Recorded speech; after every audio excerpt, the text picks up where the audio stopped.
Yo, what is good, guys, and welcome back to another video. And today the topic is going to be on the Phoenix Suns, specifically Kevin Durant, but also the Phoenix Suns in general.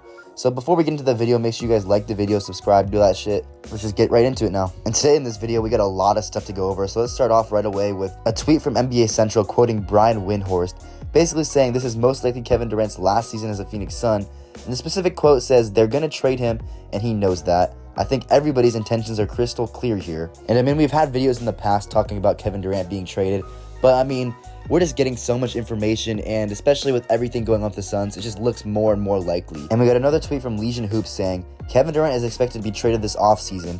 The Mavericks have shown interest in pairing him with Kevin Durant and Kyrie Irving.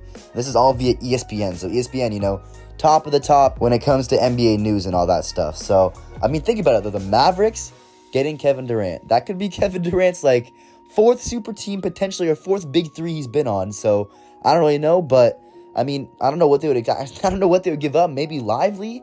You'd have to give up Lively or Gafford, Max Christie. You have to give up a lot. I mean, who knows what they would do there, but I mean, that's just an option for Kevin Durant. And something else that caught my eye was a quote from DeMarcus Cousins, and it reads, the Suns would get plenty of assets back for Devin Booker. Obviously, Kevin Durant would be on the move too. They can get assets for him as well.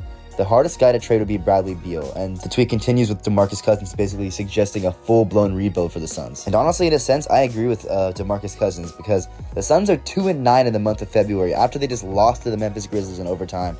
I mean, it just seems like the whole experiment with the big three of Bradley Beal, Kevin Durant, Devin Booker, it's just not working at all. I mean, they had some success early on, a little bit. I mean, they made it to the second round, but it just seems like a big failure in my opinion. And Devin Booker actually made it clear that he wants to stay in Phoenix for the rest of his career, regardless of what trades they make this summer, and this is per ESPN as well. But I mean, sometimes it's not even up to Devin Booker, because the Suns they lost all their first round picks. They're not even in the play-in right now. And, you know, it's just, everything's just pointing to a full-on rebuild for them. I mean, they should just blow it up, get whatever picks they can get back. I mean, obviously, they're going to lose all their picks, so I don't know if they're going to try to work out some trades to get those ones back, but I think the Suns and the 76ers are in the worst possible spots they can be in as a basketball organization, and it's just sad to see, because I like Kevin Durant. I'm a Warriors fan, so I like Kevin Durant, I like Booker, and I even like Bradley Beal. It's just kind of sad how everything's going down. And DeMarcus actually said something else that I actually thought was interesting, is he said, no flow, no chemistry, no camaraderie. It's just a group of great names that just don't fit together, and it shows. And this is DeMarcus Cousins when he kept it real in the Suns' big three of Devin Booker, Kevin Durant, and Bradley Beal. And I mean, in my opinion, he's saying nothing but facts. I mean, you have all the talent there. All of these guys are all-stars at their best. All of these guys can still probably be all-stars. I mean, Devin Booker didn't make it.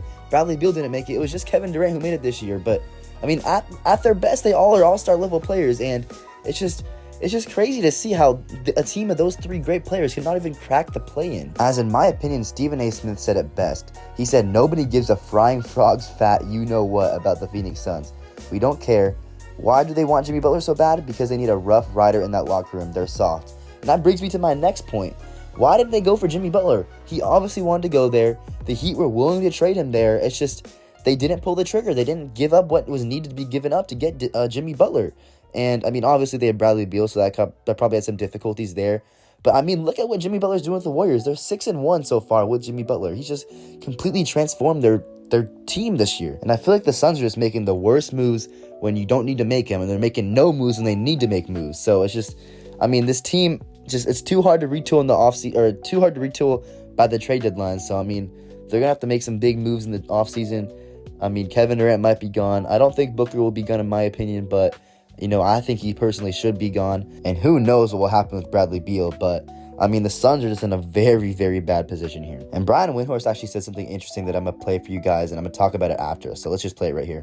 This is what people in the league say about the Suns. They are excellent at talent acquisition. They are not good at team building. And that's what's happened here.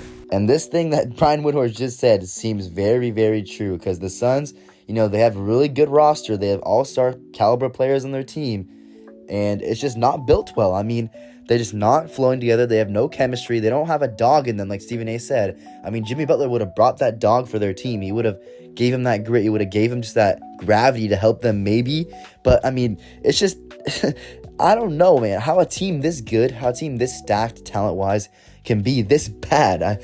They were solid last year. I mean, they were a first-round exit. They got swept, but they weren't terrible, and this season they're just looking terrible.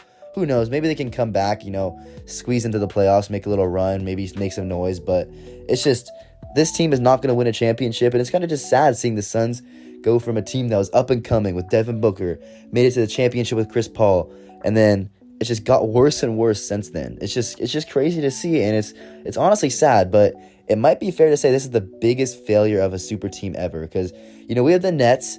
They were a super team. They had injuries that caused their demise, but the Suns don't have any real reason. No one's been injured. They've not really had any fault. They traded for 3 stars, and it just didn't work out. I don't really know. It's just crazy. So, let me know in the comments. Are the Suns the biggest failure of a super team ever? I don't even know. Just let me know in the comments. Like the video, do that stuff like I mentioned before, but we're out, man. It's just crazy to me.